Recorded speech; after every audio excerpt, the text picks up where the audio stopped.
ಅಲ್ಲ ಅತ್ತೆ, ಯಾವುದೇ ಕಥೆನಾದ್ರೂ ಸಂಪೂರ್ಣವಾಗಿ ತಿಳ್ಕೊಬೇಕು. ಅರ್ಧಂಬರ್ಧ ತಿಳ್ಕೊಂಡು ನಿಮಗ್ ನೀವೇ ಏನೇನೋ ಅನ್ಕೊಳ್ಳೋದಿಕ್ಕಾಗತ್ತಾ?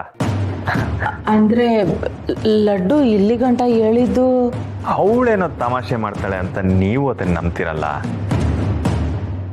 ಲಡ್ಡು ನನ್ನ ಹೆಂಡತಿ, ಶಾಸ್ತ್ರೋಕ್ತವಾಗಿ ಅಗ್ನಿ ಸಾಕ್ಷಿಯಾಗಿ ನಾನು ಅವಳನ್ನ ಮದುವೆ ಆಗಿದ್ದೀನಿ. ಹಾಗಂತ ಲಡ್ಡುನ ಯಾವ್ದಾದ್ರು PGಲ್ ಹಾಗೆ ಬಿಟ್ಟು ಹೋಗೋದಿಕ್ಕಾಗತ್ತಾ? ಅಂದ್ರೆ ಲಡ್ಡು ಇಲ್ಲಿ ಗಂಟ ಹೇಳಿದ್ದು ಸುಳ್ಳ? ಯಾಕೆ, ನಿಜ ಅಂತ ಅನ್ಕೊಂಡ್ರ? ಯಾಕೆ ಲಡ್ಡು ಸುಮ್ನೆ ಏನೇನೋ ಹೇಳಿ ಇವ್ರ ತಲೆ ಕೆಡಿಸ್ತೀಯ? ಅವಳಿಗೆ ತಾಳಿ ಕಟ್ಟಿರೋ ಗಂಡ ನಾನು.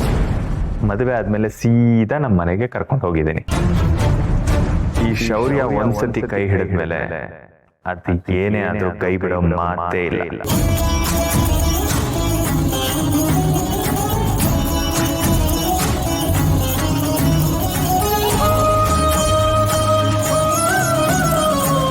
ಅಲ್ಲ ಲಡ್ಡು, ನಾವು ಮದುವೆ ಆದ್ಮೇಲೆ ಯಾವ ಜಾಗಕ್ಕೆ ಹೋಗಿದ್ವಿ, ನಾವಿಬ್ರು ಹೇಗಿದ್ದೀವಿ, ನಮ್ಮ ಮನೆಯವ್ರ ಜೊತೆ ನಮ್ಮ ಸಂಬಂಧ ಹೇಗಿದೆ, ಅದೆಲ್ಲ ಏನು ಹೇಳಿಲ್ವಾ ನಿಮ್ಮ ಅತ್ತೆಗೆ? ಅದು ನಾನೇನು ಹೇಳಿಲ್ಲ.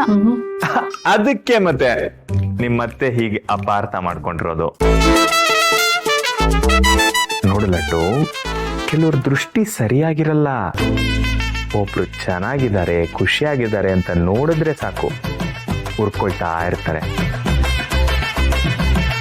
ಬೆಂಗಳೂರಿಗೆ ಹೋಗ್ತಾ ಇದ್ದಾಗೇನೆ ನಮ್ಮಿಬ್ರು ದೃಷ್ಟಿ ತೆಗಿ ಅಂತ ಅಜ್ಜಿಗೆ ಮೊದಲು ಹೇಳ್ಬೇಕು.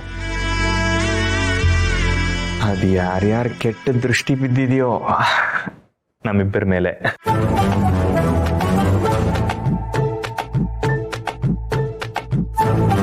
ಬರ್ಲಾ ಕಮಲತ್ತೆ?